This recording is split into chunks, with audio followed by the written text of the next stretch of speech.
know that women earn 78 cents for every dollar that a man earns. And the question is why? Well, you know, without any doubt, bias comes into the mix. I mean, women have just not been valued to the same degree that men have in the workplace. But I, just fundamentally believe that wherever possible, you should focus on what is in your circle of control and influence. And so I think women we've sold ourselves short. It goes back to that value equation that we talked about. We don't know what we are worth. We don't do our homework, and so therefore, when someone says, "Well, I'll give you a 5% increase," we think that sounds good.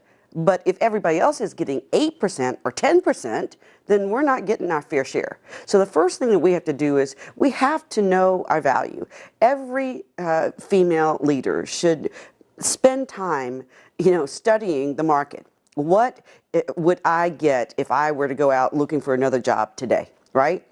Then where am I on the scale of pay for the organization that I work at? Every organization has some range, and usually they want to pay out at a 50 or 75% of that range, right? And so women, we need to know that. We need to know what that range is. We need to know where we stand on that scale. And then, what we need to do is really get clear at the beginning of the year, however, your year is measured, right? Some people are on calendar years, some people are on different timetables. But we need to ask the question, what does outstanding performance look like?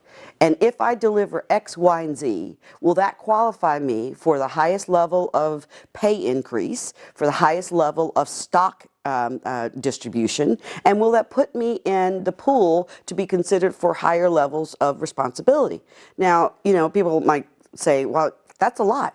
Once you start adopting the principle of understanding your value and being able to talk about what you bring to the table, people will respond. Managers appreciate it when their employees come to the table prepared to talk about their goals and their progress against those goals, and how those goals equate not just to the department's objectives, but to the organization's objectives. So the courage comes from one word: preparation.